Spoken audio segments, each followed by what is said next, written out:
오늘 성경 말씀은 에베소서 5장 8절로 14절 말씀이며 신약 성경 315페이지입니다. 에베소서 5장 8절로 14절 신약 성경 315페이지입니다. 한 절씩 나누어 읽도록 하겠습니다. 8절 제가 먼저 읽겠습니다. 너희가 전에는 어두움이더니 이제는 주 안에서 빛이라. 빛의 자녀들처럼 행하라. 빛의 열매는 모두 착함과 의로움과 진실함에 있느니라. 주를 기쁘시게 할 것이 무엇인가 시험하여 보라. 너희는 열매 없는 어둠의 일에 참여하지 말고 도리어 책망하라. 그들이 엄밀히 행하는 것들은 말하기도 부끄러운 것들이라. 그러나 책망받는 모든 것은 빛으로 말미암아 드러나나니 드러나는 것마다 빛이니라. 함께 읽겠습니다. 그러므로 이르시기를 잠자는 자여 깨어서 죽은 자들 가운데서 일어나라. 그리스도께서 너에게 비추이시리라 하셨느니라. 아멘. 매일 성경 에베소서 말씀 묵상도 막바지에 접어들고 있습니다. 복음주의 설교자이며 전도자였던 마틴 로이드 존슨 목사님은 에베소서를 이렇게 설명했습니다. 로마서가 복음의 가장 순수한 표현이라면 에베소서는 복음을 가장 숭엄하고 가장 어미롭게 표현한 서신이다. 그 외에도 많은 이들이 에베소서를 가리켜 인간의 가장 신성한 저작 가운데 하나, 바울 신학의 왕관이자 절정 등으로 부르며 에베소서를 사랑했습니다. 먼저 에베소서에서 말하고 있는 하나님의 새 창조를 살펴보고 본문 말씀으로 나누겠습니다. 하나님은 만물의 통일과 충만이라는 그 구원 계획을 성취하기 위해 새 창조를 시행하셨습니다. 먼저 각 사람을 구원의 세상에 합당한 존재로 다시 창조하십니다. 죄로 죽었던 자들 가운데서 선택하시고 또 예정하시고 양자 삼으시고 죄를 속량하시고 그리스도와 함께 일으켜 하늘에 앉히신 다음 만물의 통일이라는 하나님의 구원을 아는 지식을 주셨습니다. 이러한 은혜를 받은 사람은 더 이상 이전과 같은 사람이 아닙니다. 이들을 가리켜 선한 일을 위하여 지으심을 받은 자이며 의와 진리의 거룩함으로 지으심을 받은 새 사람이라고 부르게 됩니다. 더 나아가 하나님은 새롭게 창조한 사람들을 모아 그리스도 안에서 통일되고 충만한 공동체를 창조하십니다. 그렇게 세워진 그 새 창조의 공동체가 바로 교회입니다. 이러한 통일된 교회를 세우기 위해 그리스도께서는 평화의 사역을 하셨습니다. 유대인과 이방인 사이에 있던 막힌 담을 자기 육체로 허시고 원수된 것을 십자가로 소멸하시고 유대인과 이방인을 한 성령 안에서 아버지께 나아감을 얻게 하셨습니다. 그리고 친히 모퉁이 돌이 되셔서 유대인과 이방인이 하나님이 거하실 성전으로 함께 지어져 가게 하셨습니다. 또 하나님은 충만한 교회를 세우기 위해 각 사람에게 그리스도의 선물의 분량대로 그 은혜를 주셨습니다. 그 결과 다양한 사람이 모인 교회는 다양한 은사로 충만한 곳이 되었습니다. 이렇게 교회는 만물을 통일하시고 또 충만하게 하실 하나님의 원대한 구원 계획이 미리 성취된 기관인 것입니다. 말하자면 교회는 하나님의 우주 구원의 먼저 이루어진 모델하우스와 같습니다. 오늘 말씀은 빛의 자녀답게 살라로 나누겠습니다. 빛의 자녀인 성도는 선과 의와 진실되게 살아야 하며 어둠의 일에 참여하지 않을 뿐 아니라 어둠과 맞서 책망하고 또 폭로하고 또 저항하며 살 것을 말씀하고 있습니다. 빛과 어둠으로 신앙과 삶을 표현하는 것은 고대인에게는 친숙한 대조였습니다. 요한도 하나님은 빛이라고 하였고 빛의 사귐을 위해 빛 가운데 행하라고 하셨습니다. 그리고 빛의 자녀들은 불순종의 아들들 혹은 진노의 자녀들과 대조를 이루기도 했습니다. 오늘 말씀 가운데 이 어둠의 세상에서 빛의 자녀답게 산다는 것은 무엇을 의미하는지 찾아보시기 바랍니다. 본문 8절 9절은 빛의 열매를 맺는 삶을 말씀하고 있습니다. 8절 너희가 전에는 어둠이더니 이제는 주 안에서 빛이라 빛의 자녀들처럼 행하라.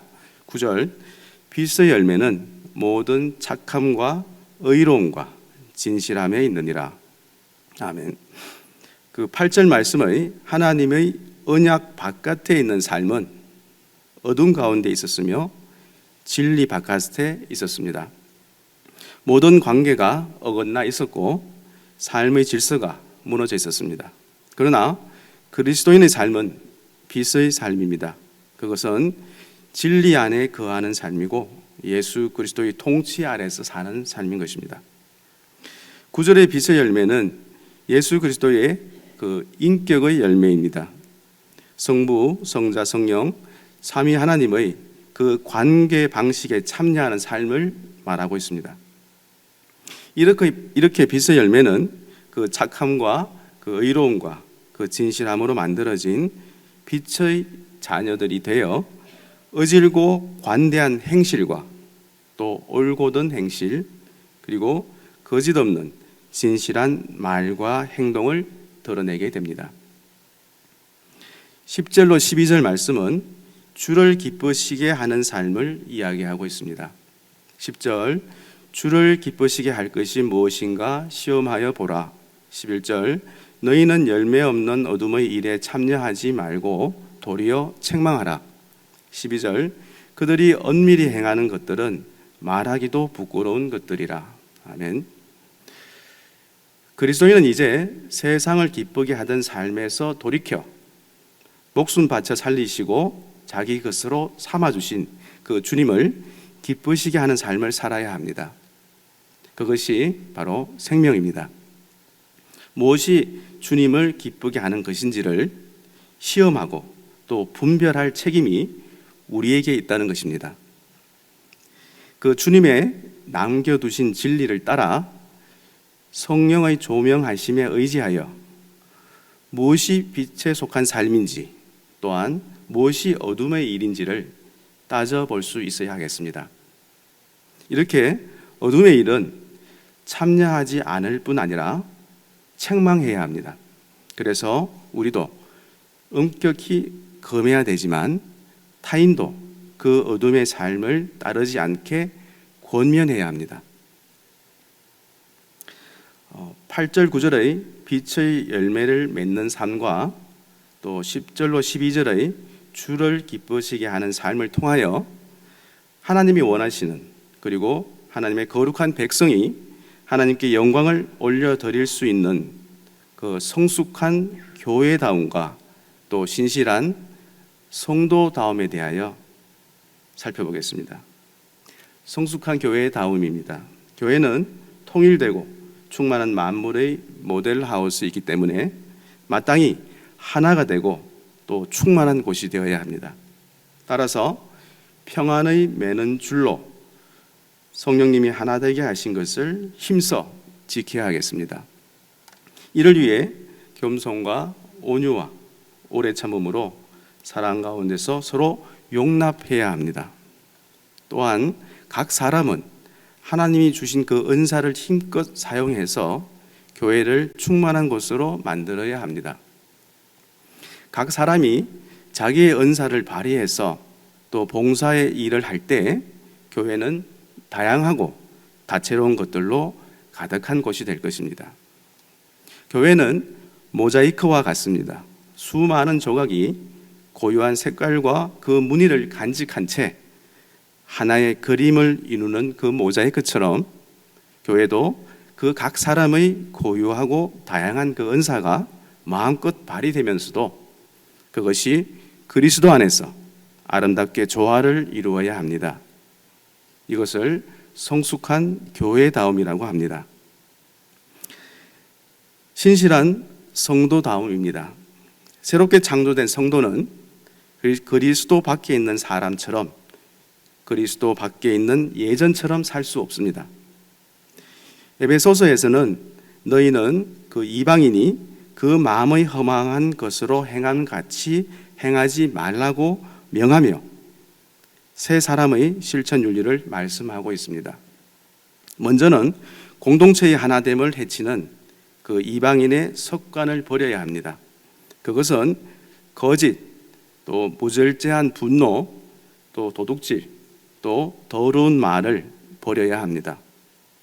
그 대신 참된 것을 말하고 또 분을 절제하고 또 수고하여 번 것으로 구제하고 또 덕을 세우는 말을 하고 또 서로 친절히 대하고 용납해야 하며